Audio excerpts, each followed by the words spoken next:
also that this is not a debate, this is a forum.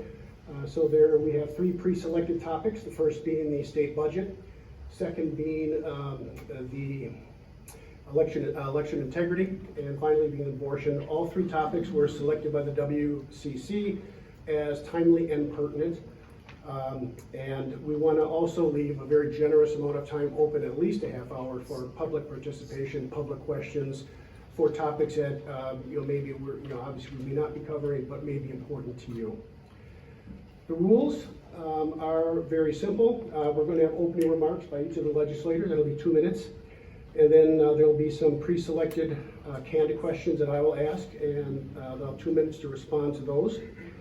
And then, if there's follow-up from myself, I will, I'll ask, and they'll have a minute to do the follow-up questions. We'll take about a 10-minute break, since the coffee will start kicking in, I think, about that point. And then we'll have closing statements, 2-minute closing statements by each of the legislators. So with that, I'd like to turn it over. Rick. Yes. Nice problem.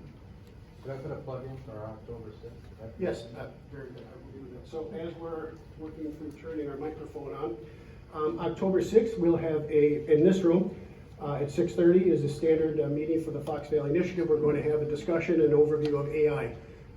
Nate will be here, as well as Dr. Richard Lucas. He's an early adopter. He's a professor, adjunct professor at MSOE. We'll talk about, he'll be able to bring us up to speed on what is AI, what is his work in autonomous vehicles, and really to answer some general questions from the public. So with that, I'll turn this over to the legislators to introduce themselves and 2-minute opening remarks. Hi. I'm Paul Tittle. I represent the 25th Assembly District in the state of Wisconsin. I am from Manitowoc. I chair the Mental Health and Substance Abuse Committee in the Assembly, and I vice chair of the Sporting Heritage Committee, which deals with outdoors, hunting, fishing, what have you. I'm going to put a little plug in right now, because last night in Manitowoc, we had a candlelight vigil, and the radio this morning reported there was over 2,000 people there in Manitowoc. I mean, that's just crazy. But anyhow, Sunday, if you don't want to watch the Charlie Kirk funeral alone, I've talked with my church, and we're opening up our church, Faith Church in Manitowoc. It's next to Festival Foods, and you can come and be part of the funeral or view it on a big screen among other people of like mind. So with that, I'll stop talking. I'm State Representative Nate Gustafson. Good to see many of you again. Just trying to prevent that feedback a little bit. You? It is me. It's all the fillings. I represent the 55th District. If you do not know where that is, I would say, the vast majority of Winnebago County. After the crazy court did their gerrymandering last year, I was able to hold on to my seat, but they drew my seat in one of those positions where I had to face off against one of my colleagues in the legislature. So happy to be back, fighting 55th, trying to do what I can to obviously move Wisconsin forward. I chair the Committee on Science, Tech, and AI. So my background before the legislature was IT, cybersecurity. I do have a informational hearing coming up here at the beginning of October about cybersecurity in our state, and we already have 9 speakers lined up to come for that hearing, including state agencies and then also those from the private sector, talking about how our state could be better, protecting our data. And then in November, we are teeing up a informational hearing also on artificial intelligence and how our state can also embrace that as well, and what companies are doing in our state. Obviously, if you've been following the news, Microsoft has a massive data center that they just built that's going to go live next year, right down in the Pleasant Prairie area, I believe is the proper municipality of that area.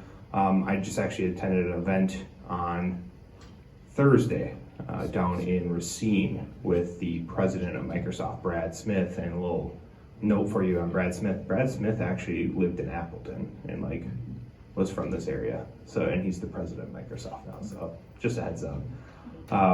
But the information that they gave us even at that event is they have already invested $3.3 billion into this project in the state of Wisconsin with the thousands of jobs that were also created. They also now are dropping another $4 billion. So it's absolutely overlapping what they've already invested in Wisconsin with this data center, because this data center now is actually going to be the most powerful supercomputer in the entire world. And it's right here in Wisconsin. So I think that's kind of pretty cool to be on the cutting edge of everything like that. So I do have some thoughts that I think will come up in other questions about, I was already asked, how do we get young people here? I see, 3 folks that are under 30? I identify as young. Be careful what you identify as. Don't worry. If that gets out there, I'll probably get shot too. So that's all I got. Thank you. I'm Joy Gobin. I represent the 5th District, which is Little Chute, Kaukauna, Hobart, Lawrence, up over to Seymour. My background is in education and caring for families and children, and so that's what I continue to do here. I am the chair of the Committee on the Environment. I vice chair education. Something that's coming up, we're going to be having task forces, and one of the task forces that I will be working on is, well, when I broached the idea, I said we need to protect the family. And so it kind of morphed into protecting kids and technology, but we're going to keep some protecting family in our task force. Part of that is age verification for pornography. Pornography is, they are targeting young people, so to be addicted to that, a lifetime addiction, so we need to prevent them from seeing that as young people.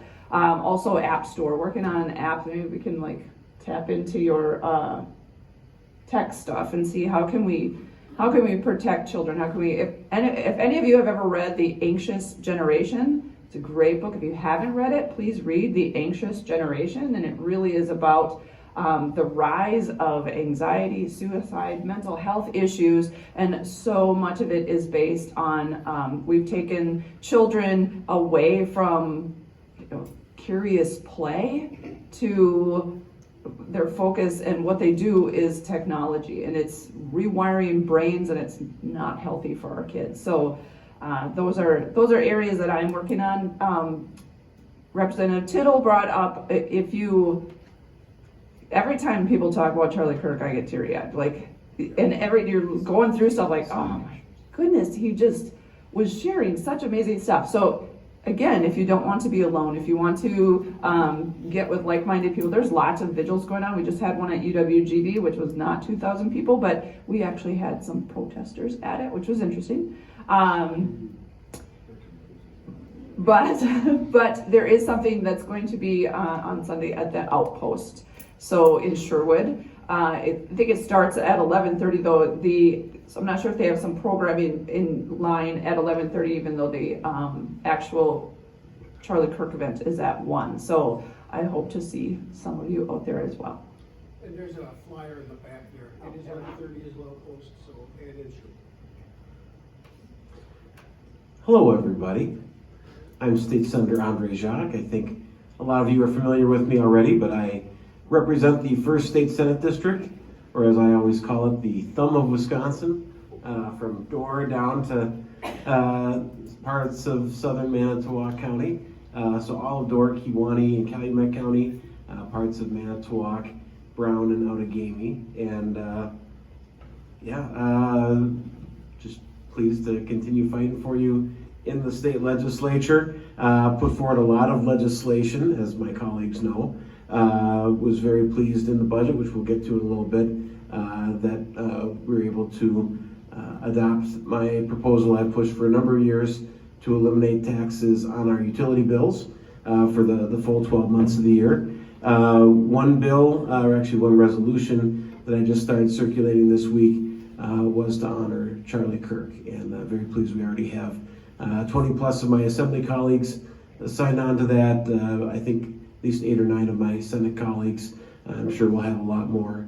And, that is something that I did the same thing when Rush Limbaugh had passed. And, of course, there were a number of Democrats that chose to viciously attack Rush and his memory on the Senate floor, which to me is appalling when you have people attacking the good deeds of the dead. Rush's widow had reached out to me after that and let me know just how much it meant that there were those still willing to fight for his legacy. And I think, obviously, we have seen that Charlie Kirk's widow, Erica, is very resolute in doing that, and we have to rally behind her and show her that strength and support. Beyond that, a number of other high-profile pieces of legislation that I put forward. One bill that was signed into law, which Representative Gobin had set forward to be my assembly lead on, that we got passed earlier this session, was dealing with informed consent for pelvic exams. That is one of the things in divided government. You have to look at what is the art of the possible. So not only do I see that potentially for what Representative Gobin is trying to do on pornography, but I also have what some of you may be familiar with trying to prohibit foreign adversaries from owning land of strategic value here in the state of Wisconsin.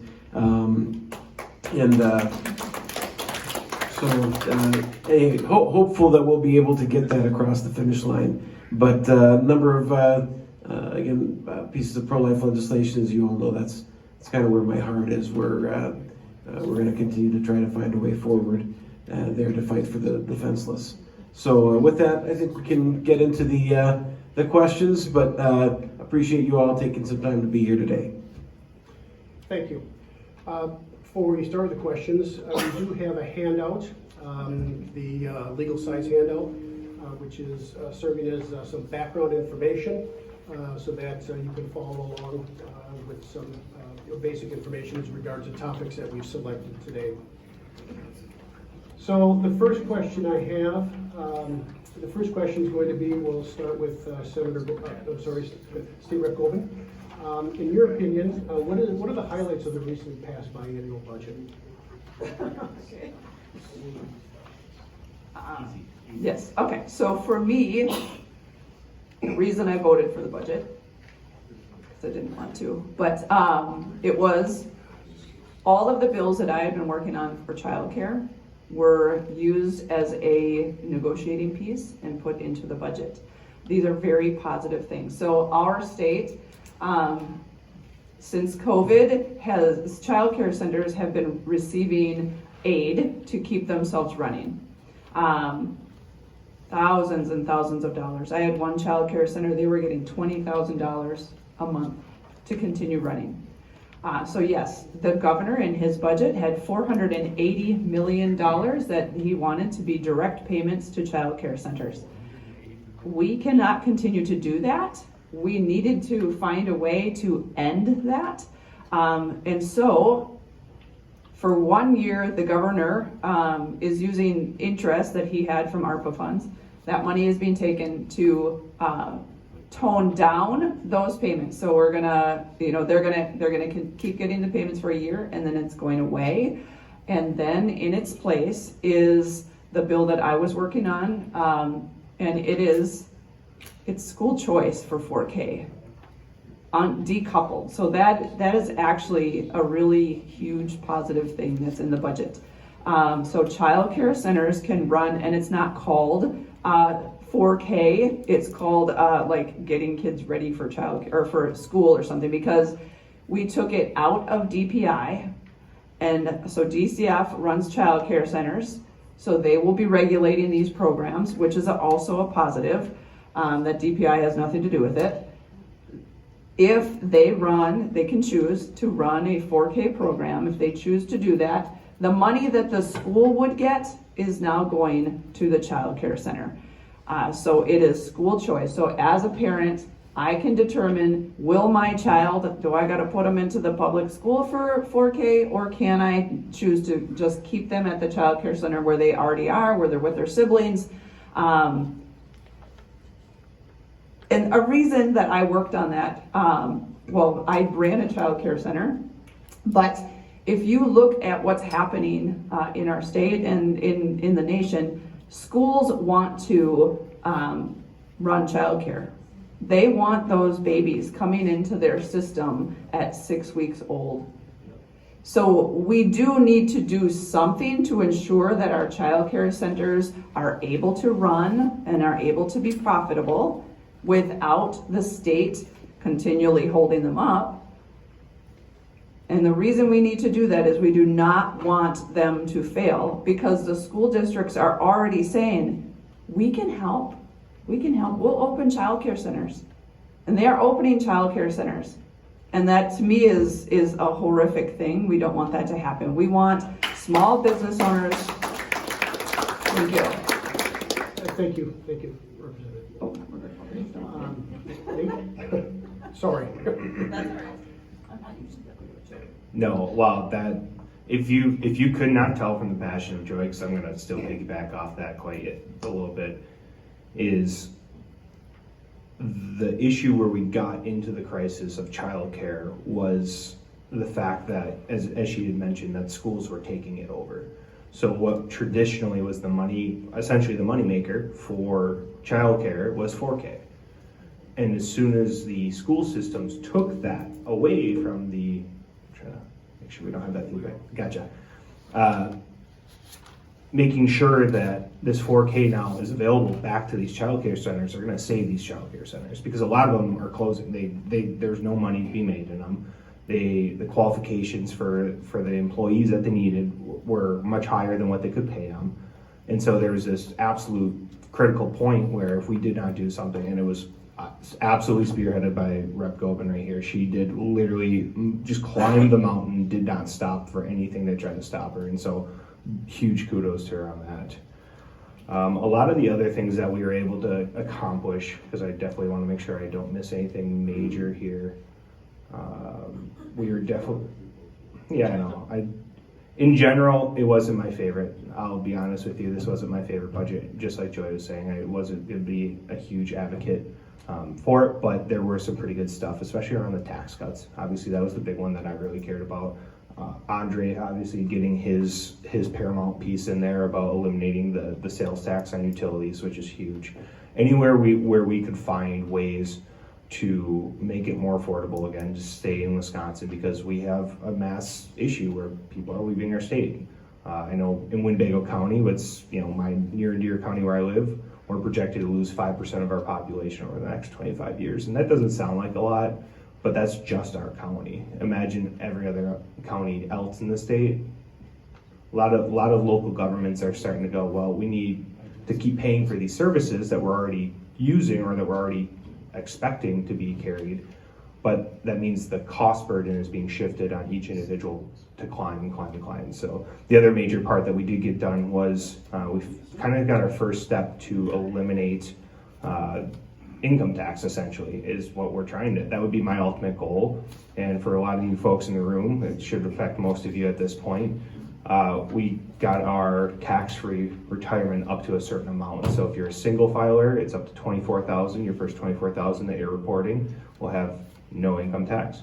If you're a joint filer, it's $48,000. So, I mean, for the average retired couple, I mean, you're looking at nearing almost $2,000 back each year additional from taxes that you obviously didn't have to pay. So I think that's a huge step. Well, they spoke about everything I wanted to speak about, but no, there is a couple things that I really like the tax cut for seniors. As a person that is getting in my 60s, I'm not eligible for this yet, but the tax cut, if you have ever, how many people in here collect a pension? Can I see that? Anybody? Okay, it doesn't have to be a public pension, it could be any pension. That's what we wanted to do, is we wanted to eliminate tax on your pension. And we wanted to eliminate tax on your 401k withdrawal. And we got it. It wasn't what we all wanted, but I'll tell you, it's a step.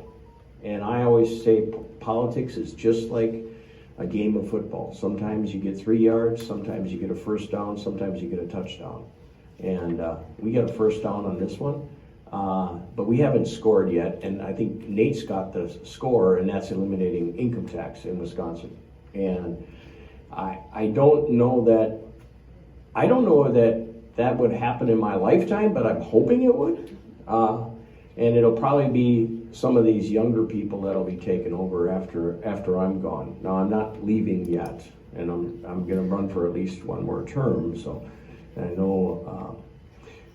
But anyhow, also, the other thing is, as the chairman of the Mental Health Committee, we also there's an increasing number of farmer suicides, believe it or not.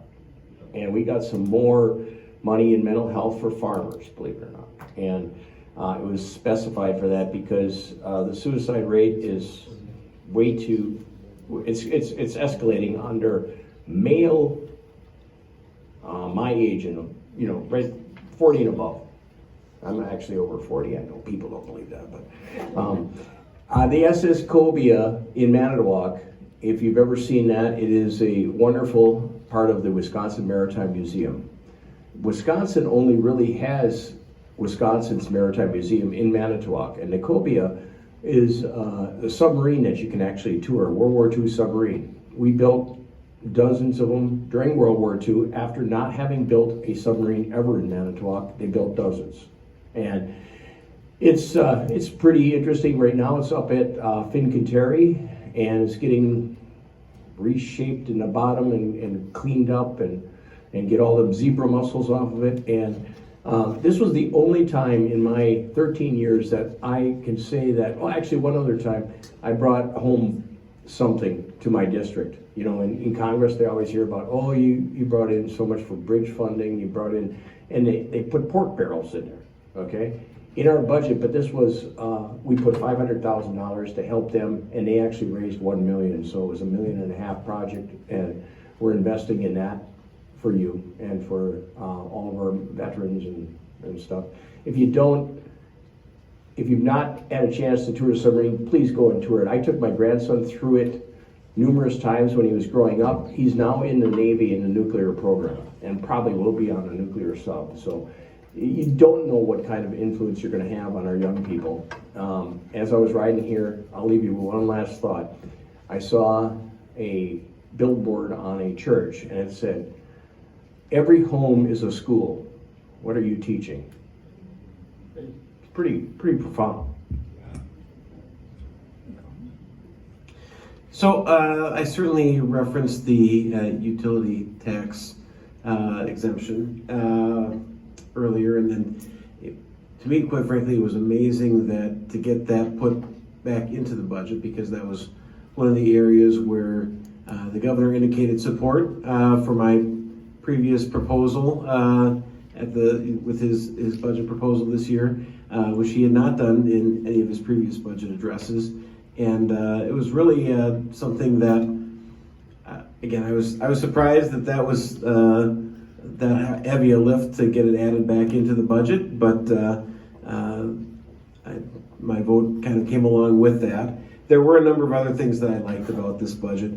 Certainly, what Joy talked about in terms of essentially school choice for 4K, but the governor actually gave up control of his slush fund. The ARPA interest, or actually basically the ARPA and CARES funds, he was able to basically create his own private spending account with no restrictions from either the state or the federal government. And so him actually unilaterally agreeing to do that was significant. And eliminating some unfunded mandates, whether that was with county conservation staff. One of the things that the governor had pushed for was additional K-12 money. The deal with him essentially increased the amount of reimbursement for special education. That's something that I think a number of us were very receptive to anyways. But public safety, the additional assistant district attorneys, especially for Northeast Wisconsin, which has historically been very understaffed, that's huge in terms of not having long court delays and basically justice denied by the result of non-processed cases. Youth apprenticeship, there's again an increase for that program, which I think has done great things for our workforce. And there is also some support for infrastructure that is important to Northeast Wisconsin, like the port with moving to the coal piles, as well as the Southern Bridge. But I will say, yeah, every budget certainly has its missed opportunities, its disappointments. I would say that I think there are a number of us that were kind of disappointed that we did not have the chambers talking together, at least at the start. Some of us were able to kind of bring everybody together, and obviously it's never anybody's preference to be passing bills with Democratic votes, because that really dilutes the influence of every Republican elected and people that sent them there. And but that being said, I mean, for the things that were spoken to by the governor as his priorities, again, Child Care Counts was funded out of an account that the governor otherwise could have done anyways. So we didn't really give him anything in that regard. The UW, no, they didn't get cut, but there were some restrictions on that funding. And and again, K-12 and special ed, I don't know that there was that big of a difference between what was going to happen anyways. So, again, hopefully with the rest of this session, we can find a way to drive some change in some positive directions. Thank you. Senator. So each of you have alluded to this is a good budget for certain areas, but, and I want to just highlight a couple things. We are spending the most we've ever spent as a state, almost $114 billion. We basically evaporated the $4.1 billion that we had in our contingency fund. And part of the spending spree is going to be financed by borrowing of $3.2 billion over this biannual budget, which takes us almost back to the Jim Doyle era. So where I'm going with this is that when I looked at the states around us in the Midwest, Illinois, Michigan, Wisconsin, Minnesota, and Iowa, in 2026, we're spending $55.3 billion in this year's budget. We have a population of 5.9 million people, which means that per person spending is $9,300. If you look at our neighboring states, Illinois, they're spending $55.1 billion with 12.5 million people. That comes to an average spend of $4,402 per person. So the question is very simple. How do we justify this level of spending versus a state that's twice our size? And what's causing this growth? And the final leg of the question is, how do we get back to fiscal sanity, making sure that we're not spending beyond our means? Start with Senator John. Thanks, Mike. I can see that Representative Gustafson is chomping at the bit to answer this one, but let me just tee it up by saying, every budget cycle I present a list of cuts to the Finance Committee, which I'll say is a great idea, and not a single one of them has ever actually agreed to, because it's much easier simply to increase spending rather than cut into the base. I will say, they'll often put together a brag sheet about, we cut this many positions and whatever else. I would posit that, we maybe do a good job of holding down the number of new positions that we're authorizing, but a lot of those position cuts aren't really real, because they're positions that have been lapsed due to different agency changes, or, I think a lot of the bulk of the position cuts came from DPI, which was the School of the Blind, which now has enrollment of, just a fraction of % of what it used to have, and things of that nature, where there may be positions authorized that weren't used. I mean, a lot of people also aren't aware that when you look at the overall growth of positions in the state of Wisconsin, they largely come from the UW system, which has, kind of that unchecked ability to create new positions. And anyways, I would say that our borrowing actually is on I think a more sustainable path, given that we paid down a lot of debt with the surplus over especially the previous budget.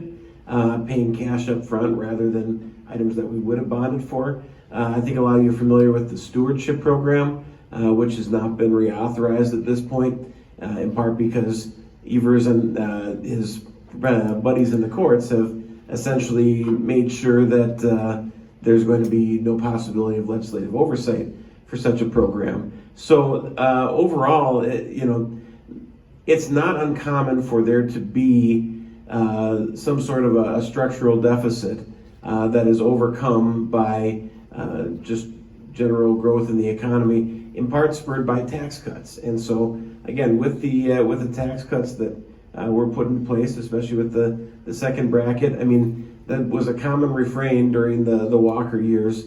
Oh, you cut taxes, now we're going to have a budget deficit and have to raise them. Well, no, we found bigger and bigger surpluses, because when we return money to the people, they can find better things to do with it than the government that spur the economy. So one thing that is a little counterintuitive to folks is that when we cut people's taxes, that actually counts as spending in the budget, which is, we're not really getting credit for saying government is going to take less.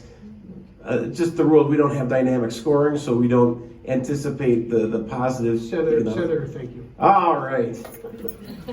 I'll just quick throw in my very short 2 cents. Okay, so the budget was problematic, clearly, but remembering that we have a bipartisan, we have to try to make compromise.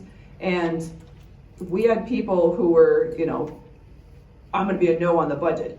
Well, that costs you more money, because we are supposed to compromise. So all the people who are now going around saying, I probably voted no. Well, we had to get the votes for that budget, which means they had to give more to get Democrat votes. So that's a problem.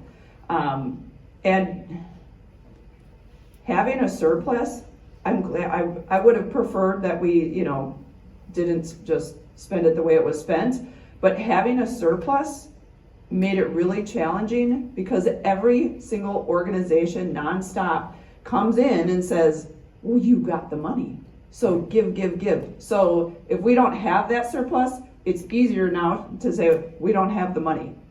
So hoping that going forward, our leadership and joint finance can say, we don't have the money, stop asking.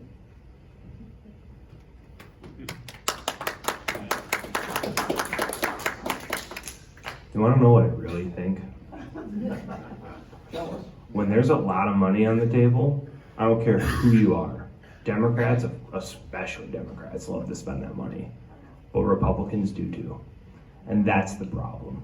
And ultimately, as Joy was alluding to too, was the fact that when we have a divided government, we gotta get the budget done. There's no ifs, ands, and buts about that, because there are much more critical issues that happen when we do not pass it. And if you weren't following the process this year with the budget, we passed it at 12:30 in the morning on July 3rd, because we were actually racing the big beautiful bill from being signed.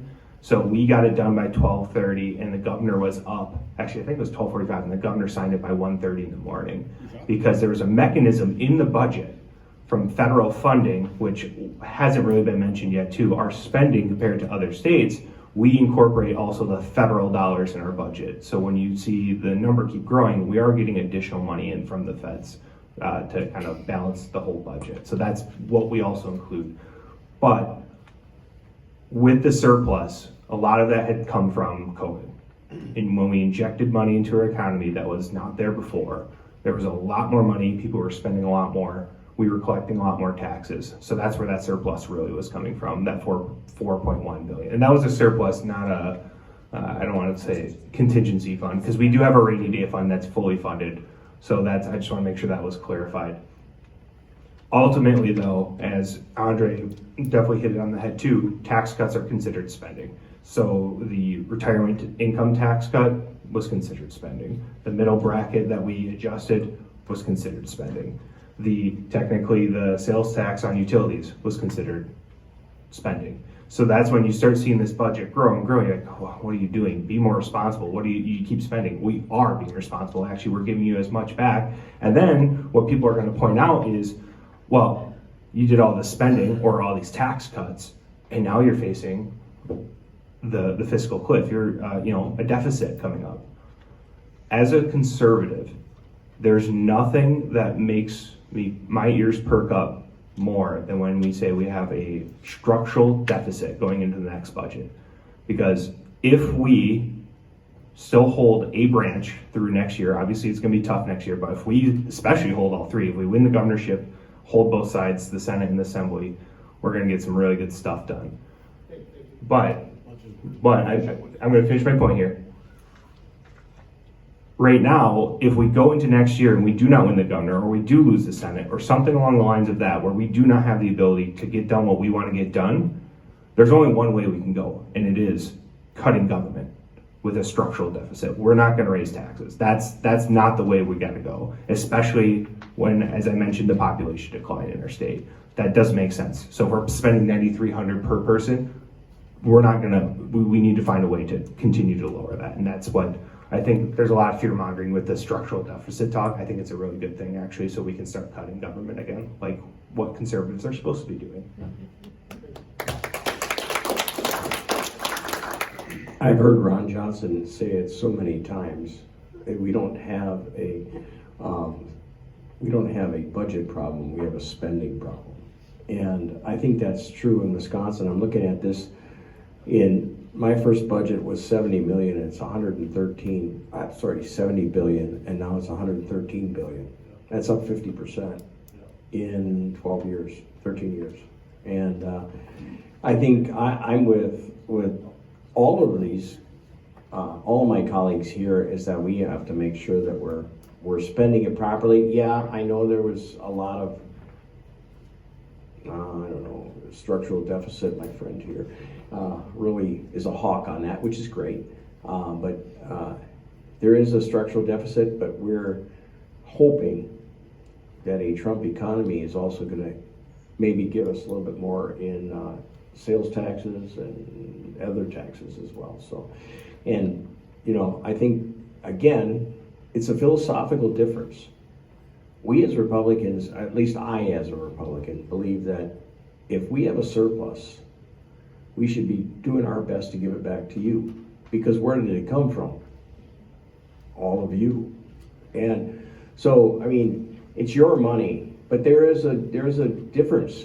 When the money goes down into Madison, some Democrats believe that's it, it's ours. We can spend it any way we want because we've taxed you. But taxing is basically just taking your money. I want to make sure that we're doing everything we can to get the money back to you because it was yours. It is yours. I have a follow-up.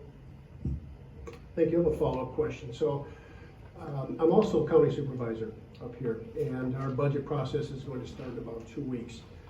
And going through some research on this, one of the largest chunks of the state budget is shared revenue. That goes back to the municipalities, to the counties, the school districts, whatnot. And part of that, from my understanding, is it was unfunded previously. So the money's coming back to the different municipalities, different taxing districts. And what's going to happen, though, is that the other thing in the budget is the hospital tax is going to go up from 1.7 to roughly 6%.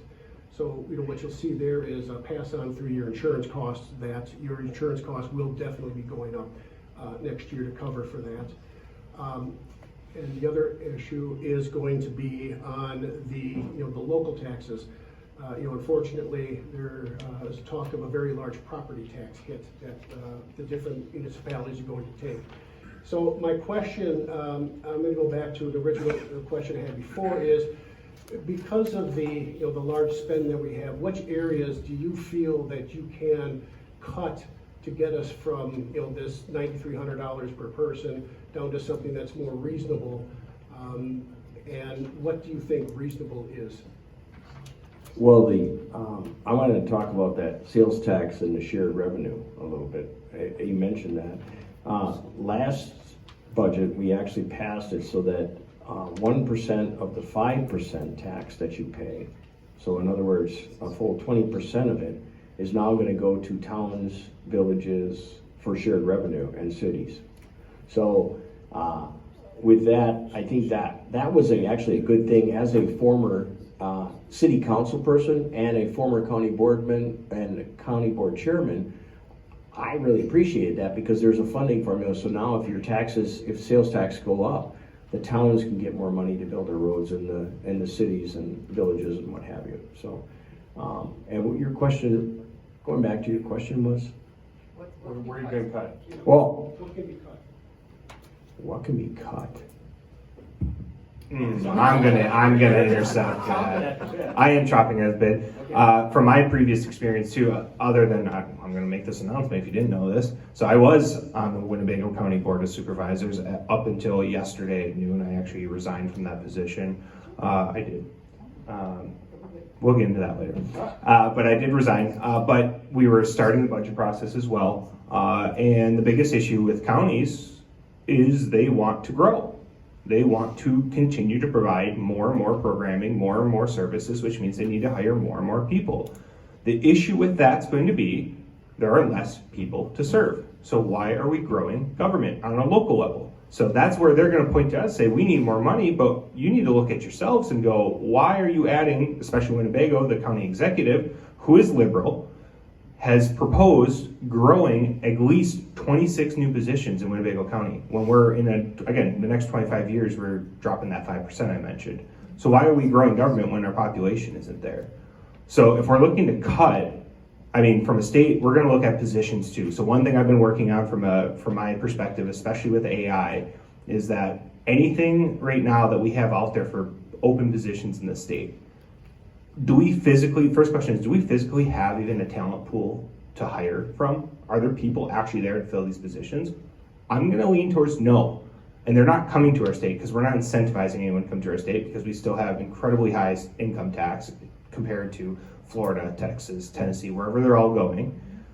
So we're gonna have to think outside the box, and that's where AI, I think, is gonna play the role. We're gonna have our current workforce that we're gonna augment AI alongside, so one person can be as effective as 2.5 people, and that will be a cost saving in itself, because at the end of the day, anyone who runs a small business or any entity knows the most costly aspect of that operation is the labor, it's the people.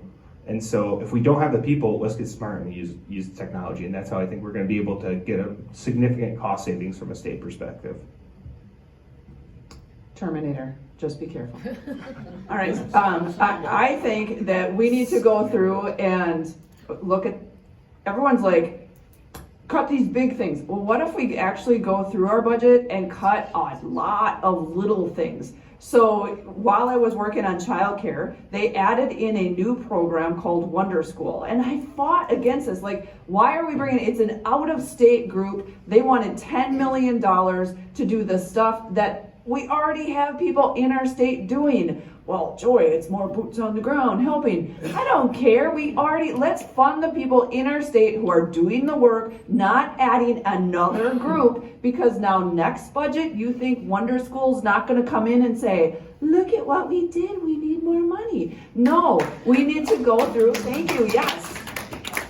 We need to go through our budget with a fine-tooth comb and cut out redundancy and like streamline and be careful. So they did only end up getting 2 million, not 10, but we can cut that off. And I think through our budget, there is a lot of redundancy and a lot of these little programs that need to be taken out.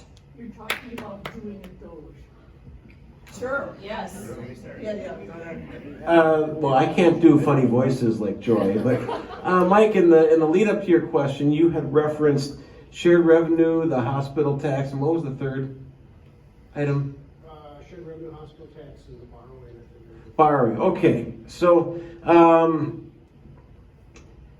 yeah, I guess the hospital tax, I don't know that is a foregone conclusion in terms of increasing costs, as one would think, given that I think we were the 49th or 50th state to adopt that. And really what it is, and I mean, you could blame this on the federal government, but it's an accounting gimmick that they essentially set up that Wisconsin had held off on joining, but finally said, all right, it's made clear by the Trump administration that there's still a limited window where everybody now can, essentially waste federal taxpayer dollars, but it's to the benefit of the state of Wisconsin. So,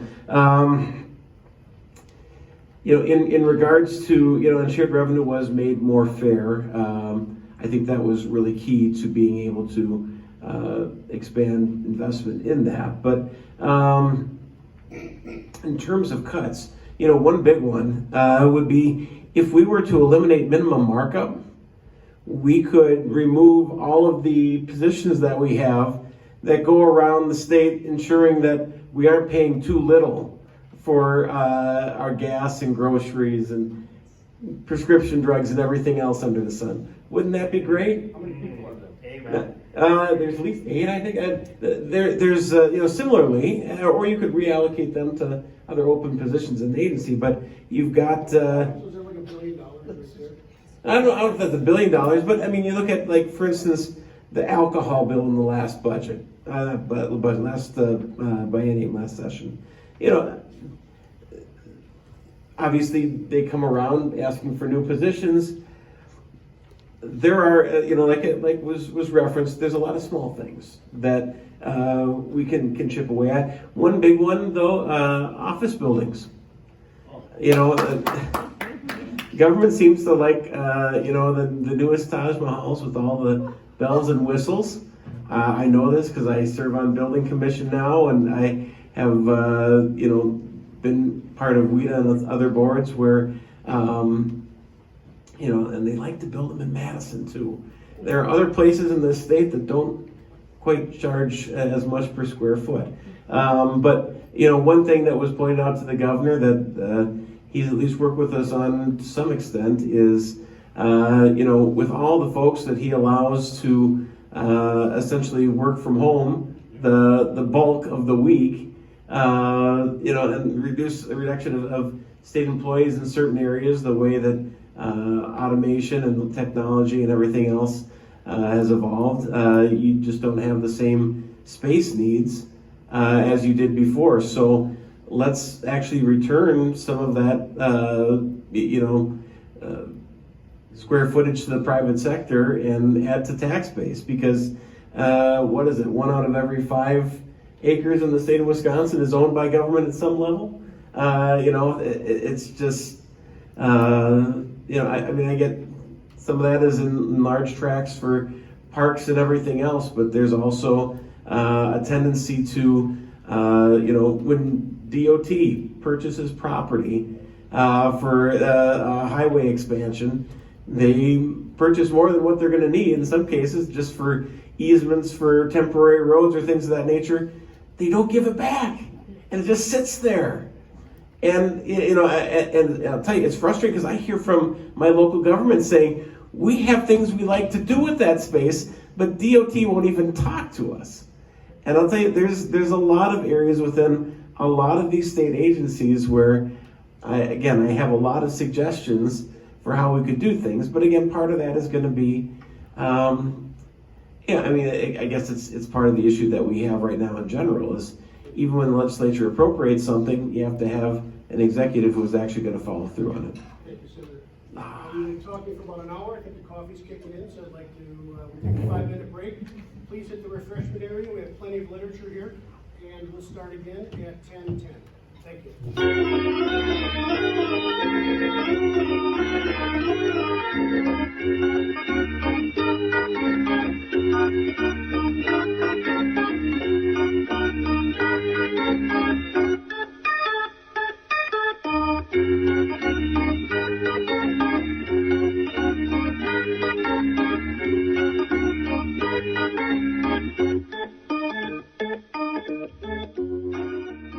Came down with a ruling nullifying the 1848 law that basically banned abortion in Wisconsin.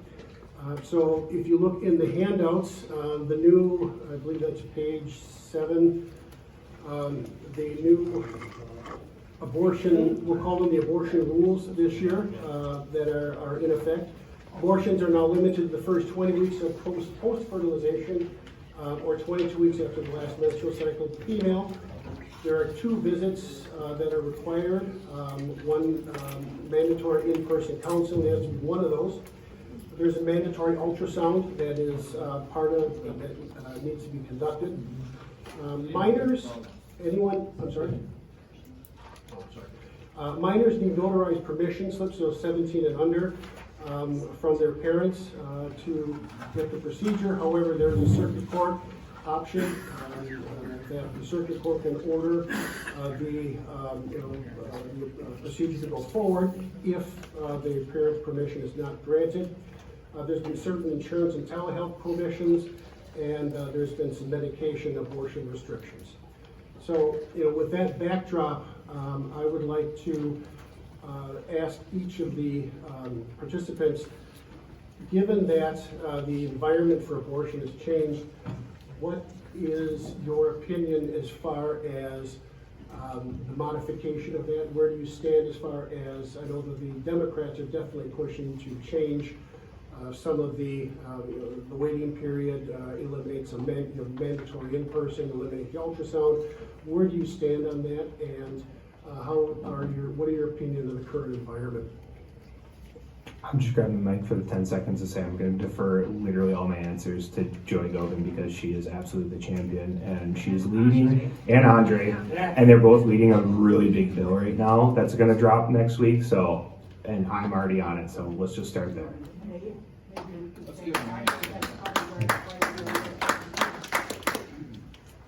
Okay, well, you started by saying that, like, there's a change in the direction. And so I would like to say, let's change the direction back. Let's go back to making sure that we are educating our youth on what abortion really is.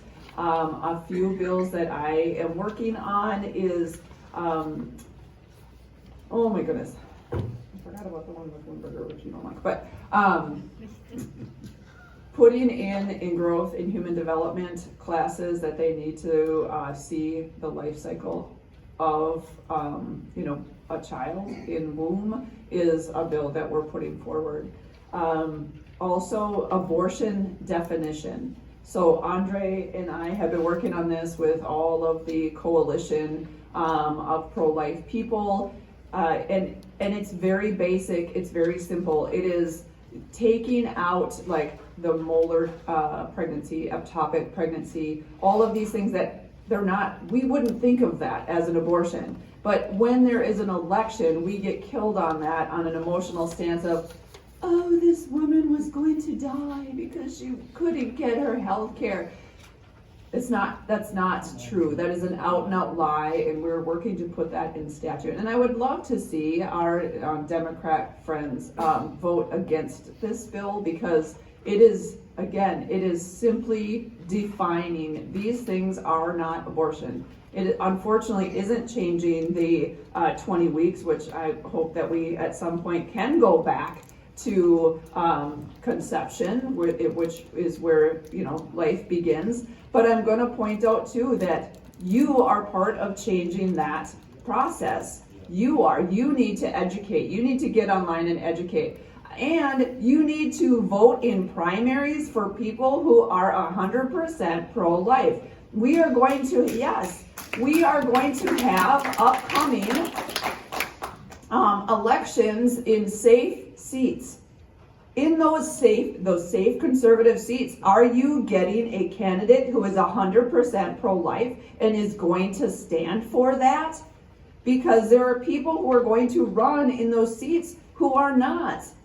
Well, 20 weeks is fine. Do you know that beyond 12 weeks is 98% of all abortions are done before 12 weeks? So what are we saving? What are we saving? So those are the really important things. We need to change this topic. They changed it. Do you know there used to be Democrats who were pro-life? They won't admit it. But so let's get people involved who are really who understand this topic, who are going to stand firm for pro-life issues. That's really important. All right, I think that's all I can go. Andre has a lot. Oh, wait, you want, Paul, do you have something to say? Sure. Before Andre? Whew, I won't be able to say anything after that.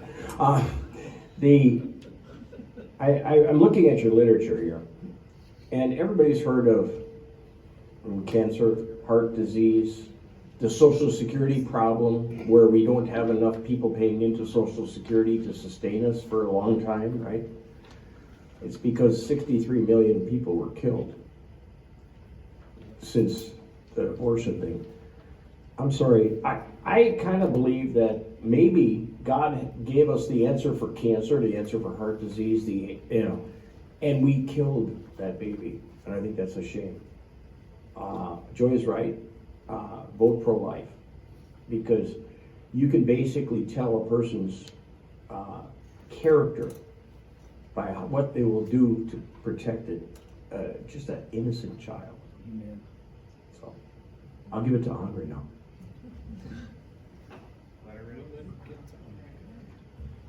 Well, I appreciate what Paul just said in terms of the magnitude of the people who aren't with us right now because of legalized abortion.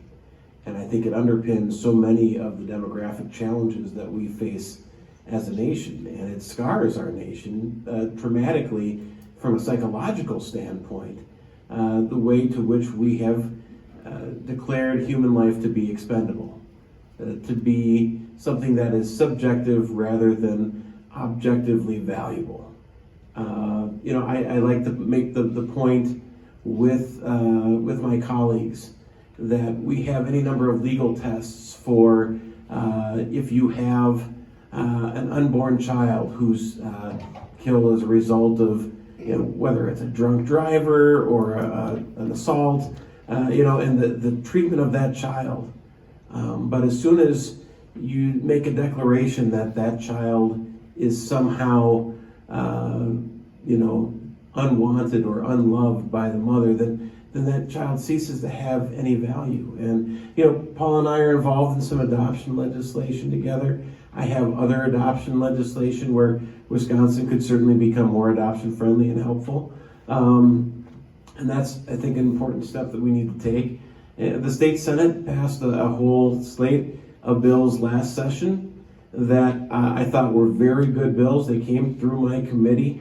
One of them was prohibiting public dollars going for abortion facilities or abortion in any way, shape, or form with public dollars. Another was that abortion definition legislation that Representative Gobin had talked about that I believe really calls out the lie the Democrats have repeatedly put out there about abortion is somehow a life-saving situation, when the reality is that we are talking about something in state statute that makes it clear that if it is a procedure to save the life of the mother, that's not an abortion. And they have continued to lie and lie and lie because they are not interested in the truth. They know that the truth does not hurt their cause, does not help their cause. Science and reason are certainly on our side with this. And that's why we have legislation, whether it's recognizing stillbirths or any number of compassionate things that we can do to recognize the humanity in the womb. I think in the past we have had genetic counseling where they said, oh, you can't attach an amendment that says they can't counsel for abortion. Well, yes, we did, and Tony Evers signed that. Research. I have had groups for the individuals afflicted by certain diseases that have welcomed my amendment to say, you know what, we're not going to be involved in human cloning or aborted children's body parts or things of that nature that are unnecessarily attaching controversy where it's not needed. But one of the big issues that we need to find a way to tackle is shield laws.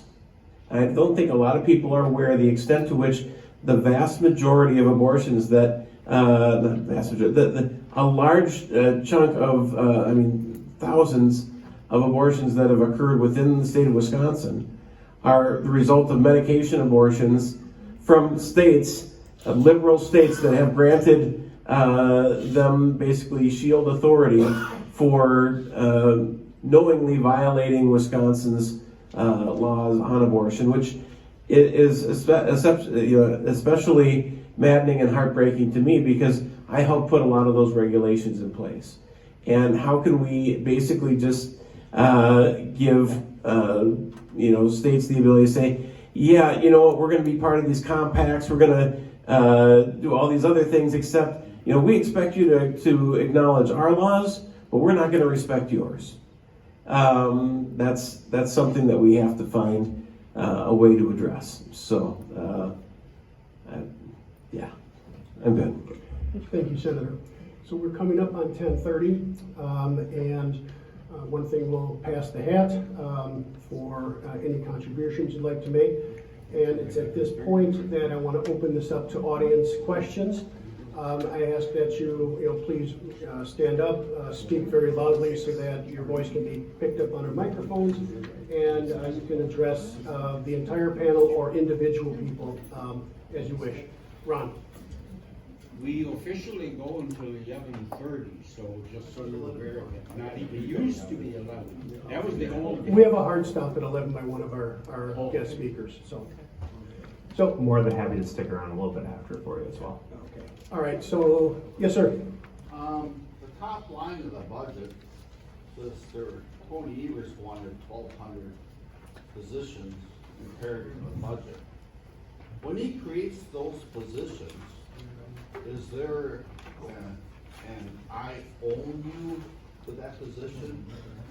To those people that fill them spots, they have to be Tony Evers working people in government if you would create them? Is there an understanding on that? Not necessarily. Okay. I mean, they're bureaucrats, and I would say, this might be controversial. I may say that there's a good chunk of people who do work for the state that do a good job, and they don't fall on one side or another. There are some that may be strings attached in that capacity, and a lot of times that comes, and those are going to be appointed positions. But they also may look at people that they know in other sectors that they want to come try to have work in their agencies. But for the most part, I would say the vast majority are not in this I own you position. They go from, essentially administration to administration, they back and forth. And this happens obviously even up on the federal government level too.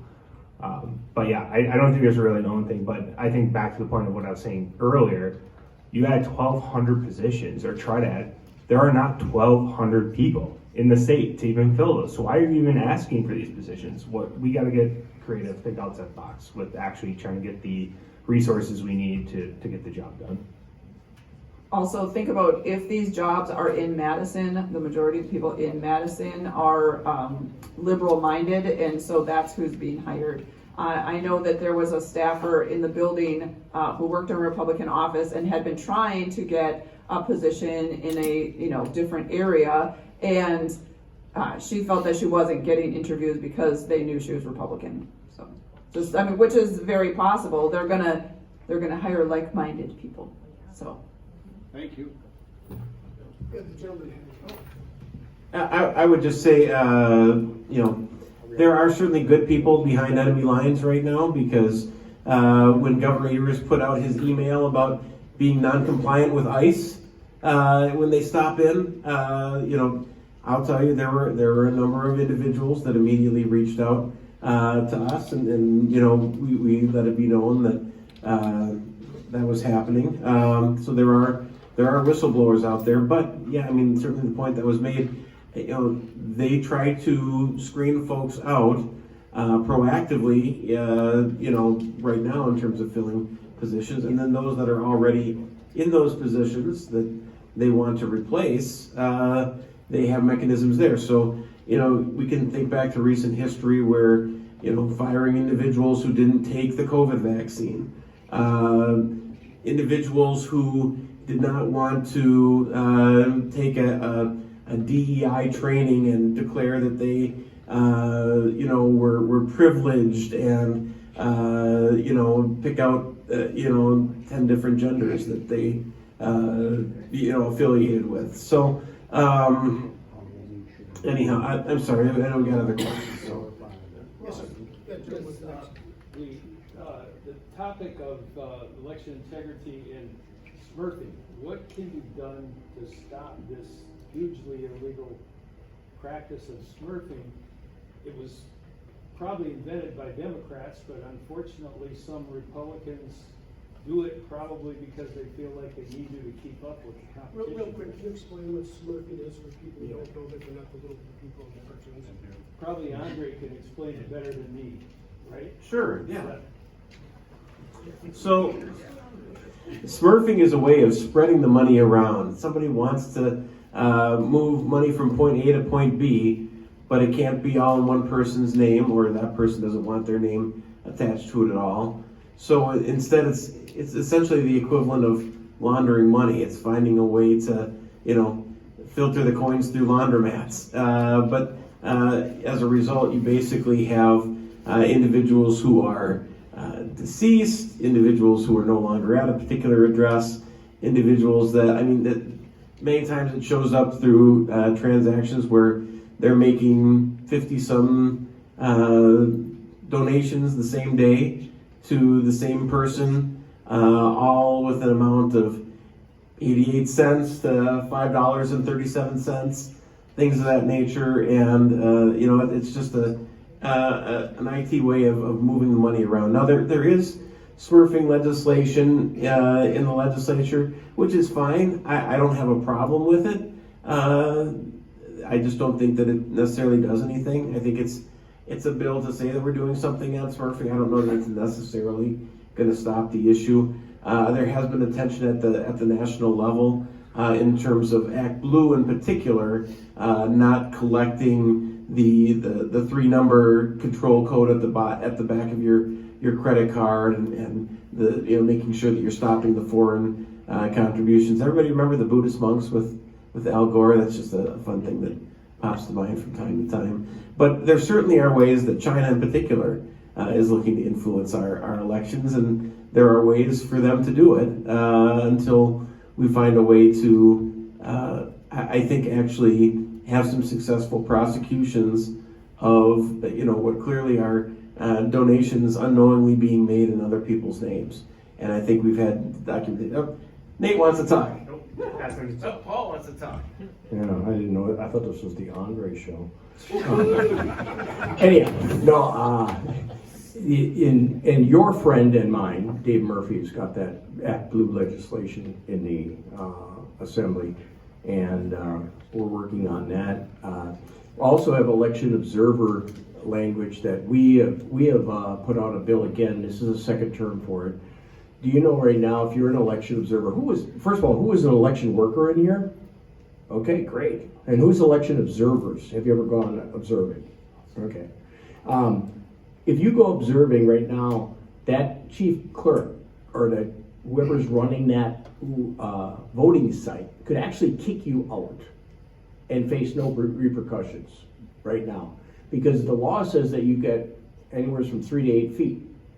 Okay, that actually it's 8 feet right now. I wanted to change it to 3, but now what we did is we went back to 8 because there was people literally trying to observe people checking in from here to that guy in the back with a white shirt. And I don't know, you gotta have Superman vision for that, I think. But so we're saying if you obstruct and kick out that election observer out of the polling place, you could face up to 90 days in jail or up to $1,000 fine per occurrence.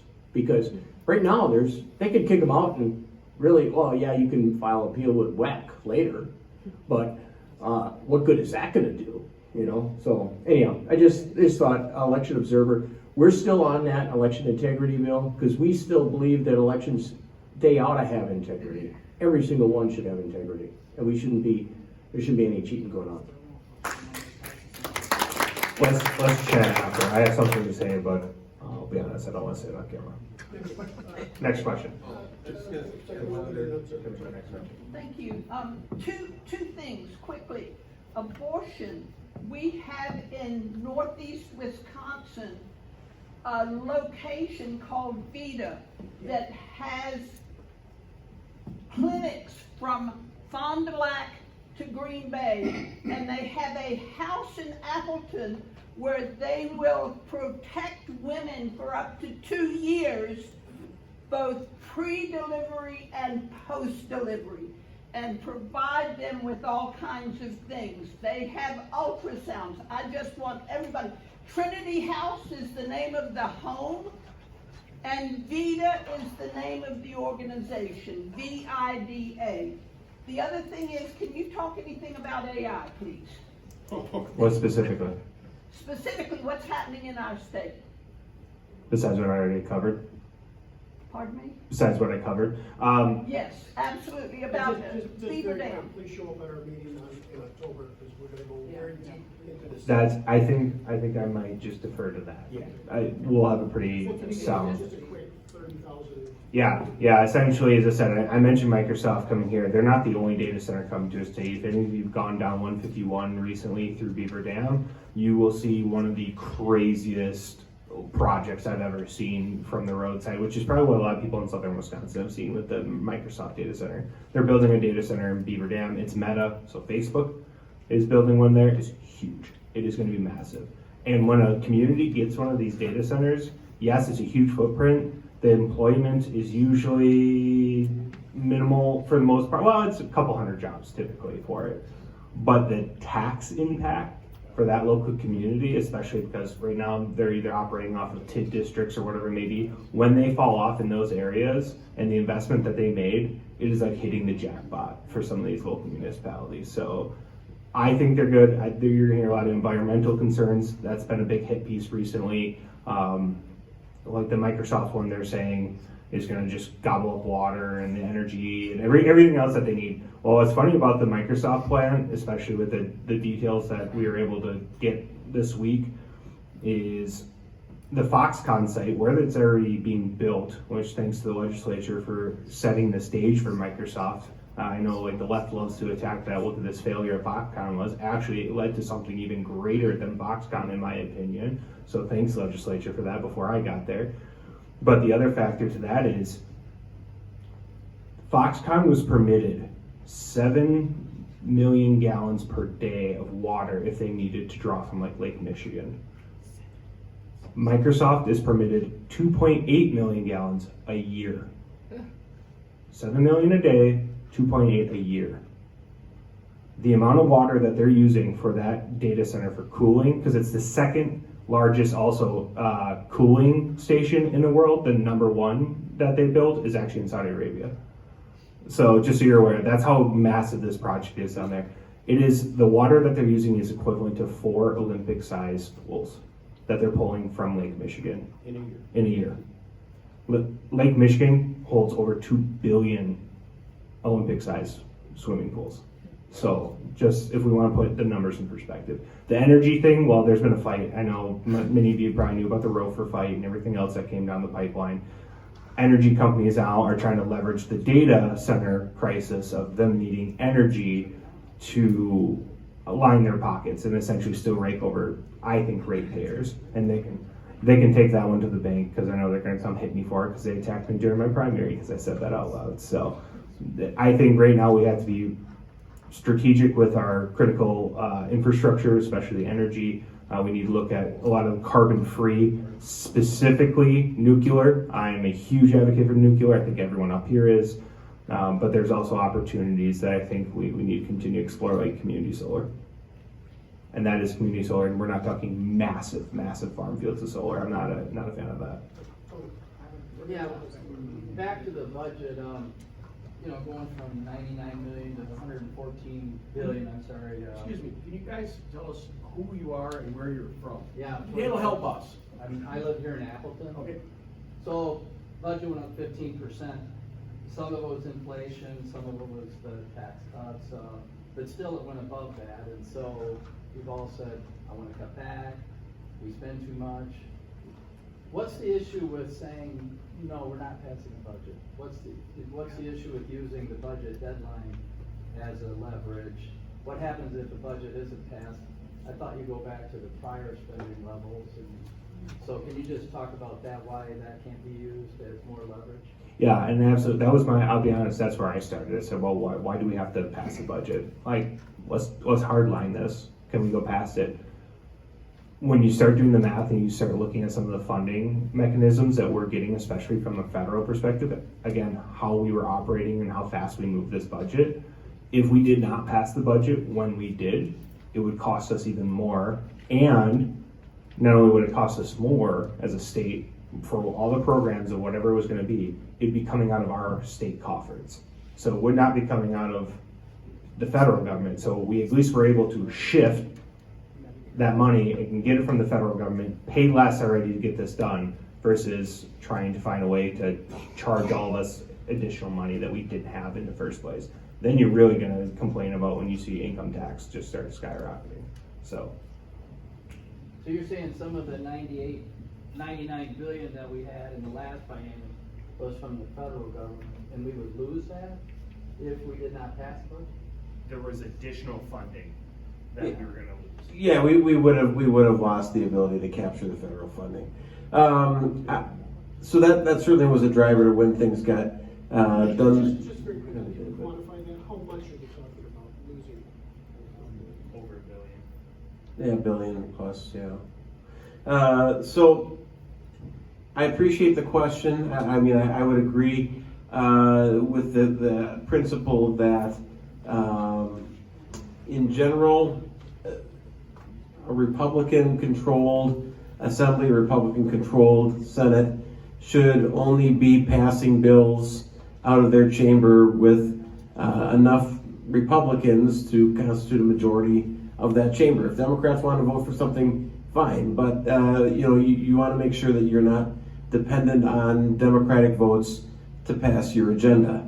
That would have been what I wanted to see. Certainly there were 3 significant bills just in the Senate last session where that was not the case, where a significant number of Democrat votes were required. And obviously when you see 5 Democrat votes for the budget this time in the Senate, that's, as I expressed earlier, that's frustrating because I'm more than willing to support a skinny budget, and that would have been the route that I would have said is, we've got this backstop of things continue at the base level from last session. That should give us some leverage in terms of negotiation to not make that increase too big. But I do think the point at which it's clear that there are going to be Democrat votes that are going to be used, whether in the Assembly or the Senate, to pass a budget without, depending on enough Republican votes to carry the day, then at that point, it does become a consideration of, okay, the more Democratic votes are needed, it is going to raise that number considerably. So what's the best deal that you can get? I guess I can understand too, when you have 18 members in the Senate and you need 17 to pass a budget, and you have a couple that basically say they're not going to get there unless some conditions aren't included, which frankly would cause a lot more votes to potentially be lost. I mean, I think one of the conditions was basically using putting all the tax relief in one bucket of just like a direct rebate check to, which, okay, not necessarily opposed to that if all other tax relief fails, but we also, saw the checks that were mailed out during COVID not necessarily have the ultimate effect that we were looking for at the end of the day. So, I guess that's just my take on it. Another question? I'm sorry, that gentleman, and then Ron, and then. Thank you. Steve from Kimberly. One quick statement I want to make first. If you don't have a chance to do this, see what Ron Johnson did last week. Some of the hearings that Ron Johnson did, our senator from our state. Oh my gosh. If you get a chance to watch some of that, protecting our health from us to our kids, true health, I'm not going to get into the word vaccinations, but you should listen to that, what he had to say last week. I want to see something, Representative Nate, which I'm very impressed with. Living up in the valley here, UW Oshkosh was run by some monkey. I'm sorry. I should say, that's bad to monkeys. But, you know, if I was running a business, and I'm just making it bankrupt, and he leaves the job, they're gonna build a $139 million library? Are you kidding me? I got thoughts on that. We should look at university systems like Platteville does. Platteville is educating kids that can work here in our state, doing jobs that we need. So, UW Oshkosh, the conglomerate that it was when the UW system, obviously, which is at the end of the day a government entity, government-funded entity, that did not want to reduce its footprint, decided to do this whole restructuring where all these two-year schools that we had everywhere, especially in Menasha and Fond du Lac, were now going to be considered UW Oshkosh. Well, real quick, we also saw that the student population going at these schools continued to plummet, which meant, why do we have these buildings, which is the same problem we have on a state level, same problem we have on federal level. So, based on the situation they were put in, because it was Chancellor Leavitt at that point, who decided, and I will give him a little credence on this, he got a lot of backlash from inside because he knew to be fiscally trying to right that ship, they were gonna have to close those two-year schools and ultimately consolidate what their workforce looked like at the actual UW Oshkosh campus. So for those steps, I think that's gonna be separate from the library conversation. So to him, I'll give him I actually give him kudos for that because he got pushed out essentially because of the hard decisions he had to make. Now, on the library conversation, this ties back to the budget. And this ties back to what is it going to take to make sure we get the votes to get this budget done? Because we did not have certain senators that were willing to vote for the budget, it made this budget more expensive. One of the asks of the senators that wanted to vote for it, that was a Democrat, was funding that library project.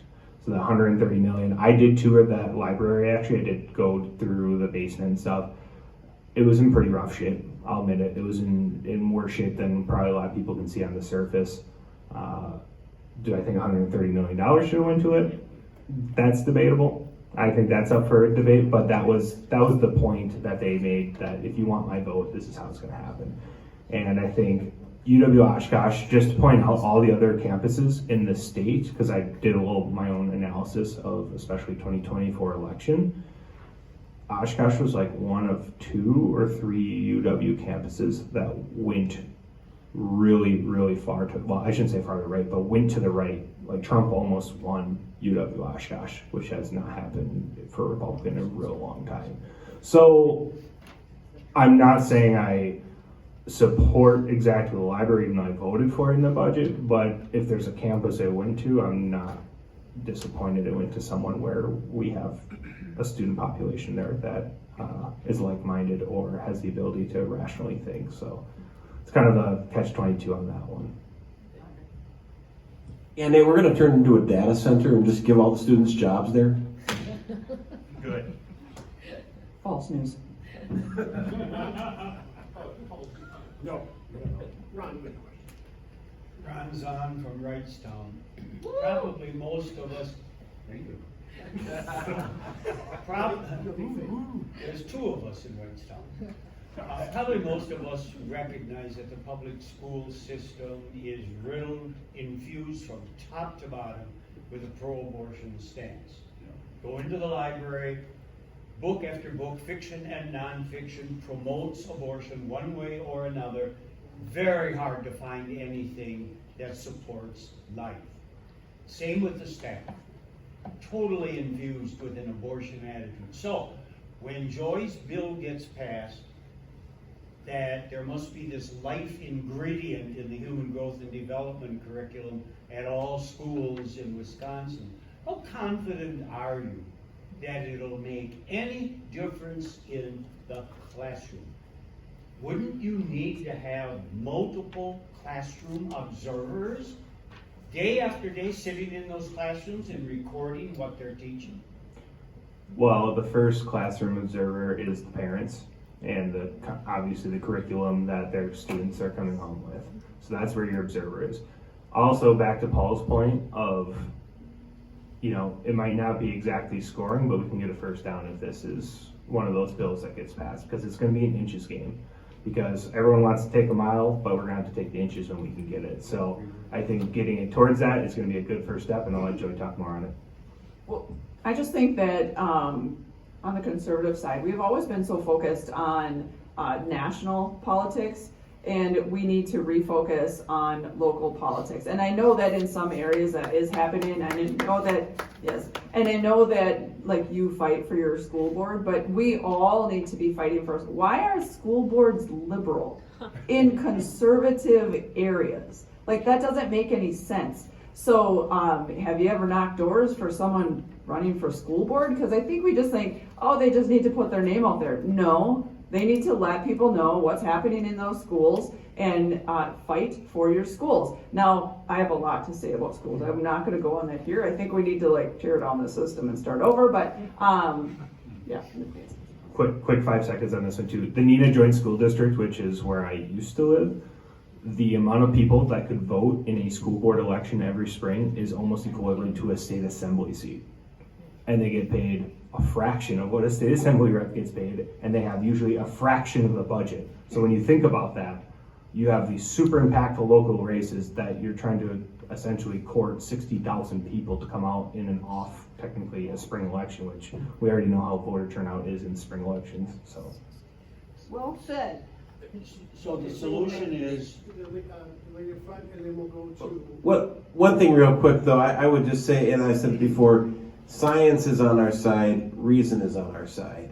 So to the extent to which we can show a video to a student that shows that it's not a clump of cells, how quickly and constant that progression of human development is in the womb, it immediately destroys all these myths that Planned Parenthood and the woke left have been saying for years. And so. Exactly what Charlie Kirk did. Yep. Exactly what he did. Yep. Okay, sorry. Go ahead. Whoever's next. So I just wanted clarification on the AI centers coming. We do have the infrastructure to support those without taking away resources from the neighbors? Yeah, so from an electrical perspective, and water. So yeah, water, we're totally good. It's one of the biggest blessings we have being in the state of Wisconsin is how much water we have, fresh water we have available to us. The electricity side of it, Microsoft is huge, at least in this, and I believe other companies that are doing this are gonna probably follow suit, is they're actually investing more with their local electrical grid, whoever it is, than you would have to pay to offset to make sure that their presence in that community is not going to affect your rates above a normal, whatever the normal difference would be. Because right now, like the PSC, which is Public Service Commission, can essentially be lobbied to change rates by the electrical companies, and then it sets to whatever the new rate is. What these companies, if they're good faith actors, in my belief, they are putting more money in to invest in a better infrastructure that offsets that, so you'll never have to feel the actual financial impact of it, because it's too critical for them to not have that energy, but also obviously screw the state that they came to. Can I add one thing that what I've heard is that some of these large companies are going to be able to develop their own nuclear small generators? So that's actually a really good point. The small modular reactors that we've been hearing about, especially Microsoft even brought this up too. I mean, you're not looking to see any of those go online if they even get permitted to start with beyond 2030. So we're not even, I mean, it's still a stretch. It also does not benefit a data center actually being on their own individual energy source, because if that goes down, they lose power. So them being actually on the grid is a much more reasonable approach for continuity of energy for their thing. So they might have backup, don't get me wrong, they might still have backup. And if that means they're partnering with a local energy group, they may then help invest in a small modular reactor to add to that grid, but they will not be powering probably themselves, in an isolated environment. That's helpful. Actually, quick, there's an Assembly Bill 58 about the flags. Are you guys familiar about this? Yep. Yeah. Death threats on people. Yeah. Yep, Jerry O'Connor. How close is that to being voted on? It passed the Oh, assembly. it passed. It passed the assembly, so now it's off to the Senate Alright. to have their support. It's their fault. Got a chance? So, Ed, and then Ed will go back to the back. Yes. I'm gonna take it back to the life abortion issue for a second.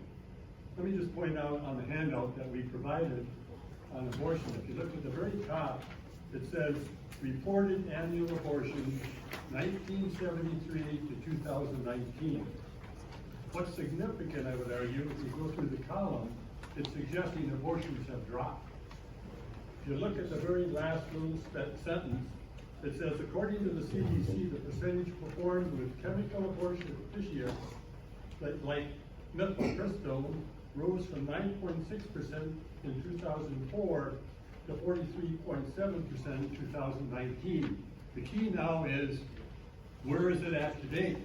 And this mifepristone, from what I've heard, and I'm doing this from memory, so I could have the number wrong, but 68% is the number I recall of abortions coming from the pill, mifepristone in particular, being the key one. And the key now comes back, if I could talk with Ron's comment, the pills are going out without doctor input, all the times, I believe now, without parents being involved, because they're given out in the schools, if I'm not mistaken. And I could be wrong in some of these, I see Joy questioning that, so my key point would be, on the life issue, abortion issue, the pill is the number one factor in causing, I believe, abortions now. Used to be, abortions are done, Planned Parenthood, we all know, in locations like that. Now, they're done without anybody being aware of it, basically. Before you answer real quick, we're gonna go to 11:15 for questions, so, thank you. Before I hand the mic off to Joy, I just want to thank Ed Perkins for casting the deciding vote on the Wisconsin abortion state ban in 1849, which is in the notes here. So I just want to make sure we're calling that out. We give credit where credit's due. I did see the picture. Yeah. There was a bill that has been worked on that I was working on with Lindy actually too. What's interesting about the pill right now, because of how readily available it is just like most ideas, very short-sighted in the delivery of what's going on. But what's happening is, when these chemicals go through our bodies, where do they come out? The toilet. And where does that water go? Well, it gets recycled in some way, shape, or form and goes back into the ecosystem. Are these chemicals coming out of the water by the time they get there? How is that impacting our environment? And so I think from that perspective, we need to have that bigger conversation too, because that's how you start. Like when you look at the bigger picture, the macro of it all, that's where you're gonna start finding ways to fight back on this. Because if you talk to future generations, and I mean, like, I hate to say it, younger groups are probably going to be more susceptible to thinking abortion is going to be their right to health care. But you know what they also care about? The environment. And so now you put them in the pickle of, do you care about the environment more than this, or do you care about yourself more than the environment, even though you're preaching both?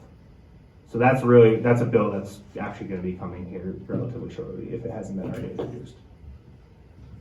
Education, education, education. These young people also need to know the effects of that pill, other than just on the environment, but what it does to their bodies. They're horrible. And so I think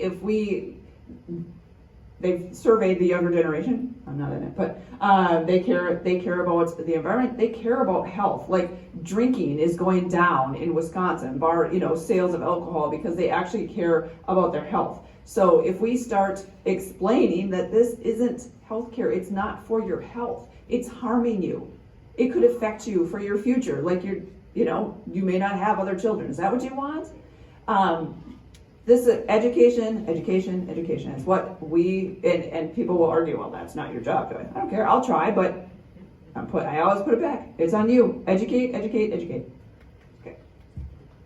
Yeah, I would just add, certainly the abortifacient nature of chemical contraception is undersold. But when you look at the failure rate of contraception, what is the backup for that? It's abortion. Oh, it's the reason why it's not the panacea that's always sold of, oh, this is going to, dramatically reduce abortions.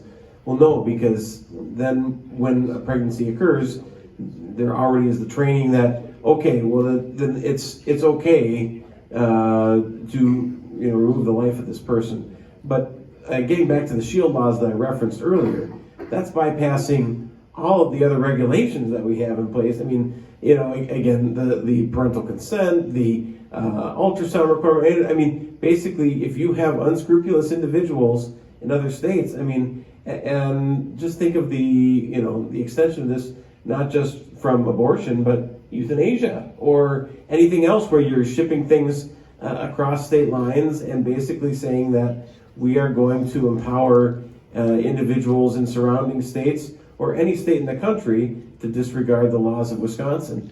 That's extremely dangerous, and I certainly hope that there's some way that that we can maybe have the federal government step in. Thank you. Comment in the back? Ruth first, and then we'll get a comment in the back. Okay, Ruth, please. Kimberly, Andre and Shay are my representatives. I'm sorry. I'm not. We'll pray for you.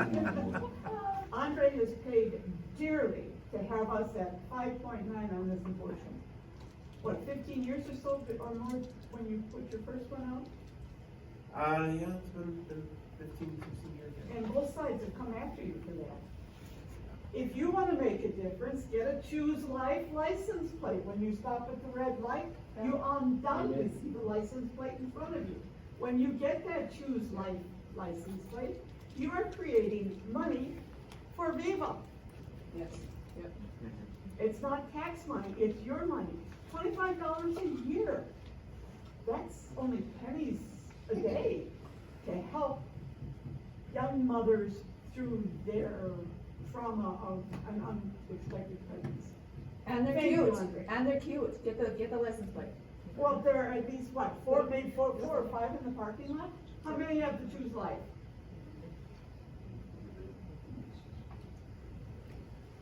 Back there?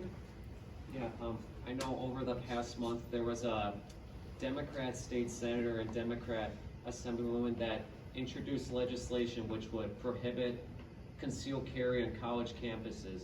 Do the four of you support or oppose that? And generally, what are your thoughts on gun control on college campuses? I have not had a chance to speak, and it's my constituent. Well, first of all, I think the greatest thing to stop evil is another person that is packing high-speed lead. And thank you. I think that is the premise of the Second Amendment, so that we can protect ourselves. And obviously, after last week, it's kind of a dig, if you ask me, for them to come out with that type of a bill right after Charlie Kirk got shot. I mean, that's just nothing more than in poor taste. But no, and by the way, just so you know, in the assembly, if a Democrat comes out with a bill, it's dead. Only while we hold the assembly. Right. Yeah. Well, we're gonna keep it. Well, my stance is, I am, pro Second Amendment. We cannot start putting any infringements on that. And why do we have the Second Amendment? To protect us against tyrannical governments. And we have to hold on to that just fearlessly. So not only does a proposal like that not do anything to actually stop these horrific situations from occurring, it obviously restricts the ability for individuals to protect themselves. So I've been co-sponsored before of allowing campus carry, ensuring that was going to be available. But one thing I would add, there's a bill that I've authored before that actually was vetoed by Governor Evers to allow for concealed carry in school zones. So we're not making individuals felons simply by going to pick up their kids. This includes, off-duty police officers and everything else. And that was something that I think as Republicans, we were united, and I even got Lena Taylor and a few Democrats to agree. And I was very disappointed, I'm just gonna say this, there's a Republican candidate for governor right now that says that he would not support that legislation. Which one? Bill Barry. Boo! We have time for two more questions. Thank you. I'll in the back. Yeah, the lady in the back. Okay. I want to read this from the McIver conclusions and recommendations on the state budget. It says, the modest tax cuts included in this budget are more for show than anything else. Those savings will be wiped away through higher property taxes and health care costs. And the reason I want to focus on property taxes is because I think people are very sensitive to property taxes, and we're going to find out what the impact of that is coming in December. Related to schools, public schools, and just a reminder that 85% of our students go to public schools. There was a 0 increase in per pupil aid to our schools. And so I'm hearing, according to the Post-Crescent and other news sources, that the schools are going to be hard hit due to the 0 in per pupil general aid, because they would like to be able to pay their staffs an increase according to inflation. So I would like to know from you what you're hearing from your superintendents. I kind of know your positions already, but I would like to hear the superintendent's view of the impact of the state budget. Yeah, let's start with something you said. You said 0% increase per pupil. Right. Is that not including the 400-year veto of $325 per year for the next 400 years? Right, that's revenue limit. That's different from the general aid. They will continue to receive $325 every year per pupil for the next 400 years. My point is it will come from property taxpayers. That's where that will come from. So, but this is the point, is from a state perspective, so usually the argument is going to be the state needs to fund public education more. It needs to come from the state, it needs to come from the state. And so right now they are getting more money from the state. We also invested an incredible amount, even though yes, it wasn't the full amount that certain individuals wanted, for special education, which typically is becoming one of the more costly aspects of public education. The state did fund that, so there was some relief there, as well as you have the $325 per year. So you're getting all the state funding, and then you start asking, well, then why are my property taxes keep going up? What are they funding? It's buildings. And that's where your property taxes. So when I hear any sort of school district coming to me, first I'm going to ask, well, what was your referendum that you just passed it on? Oh, okay, more shiny buildings, where you have a stagnant, if not declining, student population, which I've been mentioning over and over and over, that our population is declining in our state. So you're spending more and more for the shiniest new building. On top of, when you look at the operational costs of a lot of these school districts, where's that money going to? Is it going to the classroom? Or is it going to the administrative state of that school district? We tried passing stuff earlier this year to put more money directly to the classroom, that you had a limit of what you could do with your administrative budget, what that looked like. Because we also agree that teachers should be paid more. They are critical to the future of our generation, and we want to make sure that the good teachers are being properly compensated, 100%. But beyond that, that's the problem. And the other groups that obviously are going to ask for more and more money are also dipping their hand into the pockets of the teachers, which are the teachers' unions. So at this point, if you have unions that are just asking for more money as we're giving more money to teachers, who's the villain here? Sorry, there you go. I'm off my high horse on that one. But yes, teachers should be paid more. The question is, how do we get there? I can agree to that. Very quickly, I have time for one more question, and after you have a chance to answer. Yeah, I would just say, I've had superintendents before that have admitted. I mean, they were shocked when a referendum passes because this was the one where they didn't sharpen the pencil, expecting that they were going to have to do so after it would fail once or twice and it would actually pass with the public. And, it is something where I say this, pretty much every single forum, so I'm glad I got an opportunity to say it today. Beyond an adequacy level, which Wisconsin funds its schools way beyond if you look at the national picture.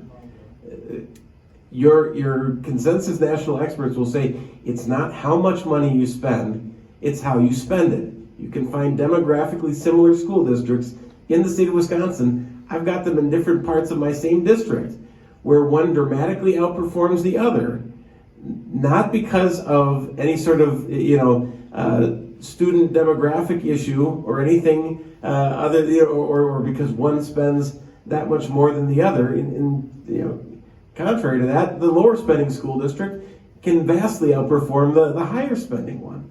And so it is something where, you have to look very closely at what are you doing to drive student achievement.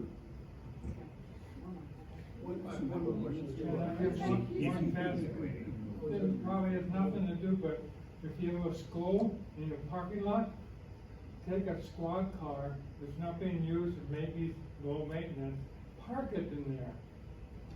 Local issue. Yeah. Talk to your police department. I just wanted to correct the comment. The statement was made that $325 was approved school district every year for X years. It's untrue that statement that Governor Evers slipped into the last budget does not bring new state aid to schools. It increases the revenue limit.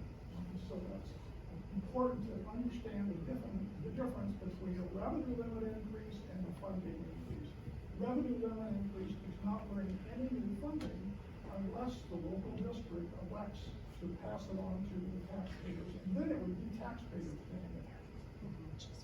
Yes, I understand what you're saying, except that if you give, an elected board the easy way out of being able to take additional money without having to go to the taxpayer to go to referendum, they're going to take that. It's going to be the easy way for them to be able to first try to meet their budget. And I mean, that's one of the issues that I had with the whole idea of we're going to call half the schools in the state low spending districts and that make it easier to again increase taxes without going to referendum. Because you give that option to people, they're going to take it. And so I think that's almost kind of the assumption. Go ahead, Nate.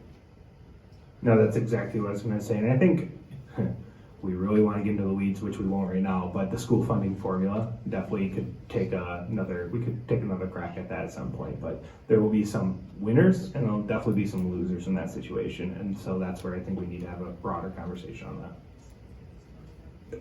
It's now, Aye. I want to thank you all. It's 11:15. I want to thank our distinguished panel for their time. I want to thank all of you for coming out on a Saturday morning. We have plenty of refreshments. Please take as much as you like with you. All right, Paul wants his closing remark. All right. Actually, it's a closing remarks, but it's an encouragement for you. Okay? Next spring, starting on December 1st, in Manitowoc County, and I check with your county too, but all 25 of our county board supervisors are elected. Half of our city council is elected next April. Okay? Starting December 1, I want to see somebody. I know there's some people that have served in here. I know there's some poll workers. I know there's some great people, but I was on the city council. I was on the county board before I got here. And I think we need more people with just good common sense in order to serve our people. And again, I'm going to leave these cards here. These are cards to contact me. Let's say I'm not even your representative, but you want to write a note.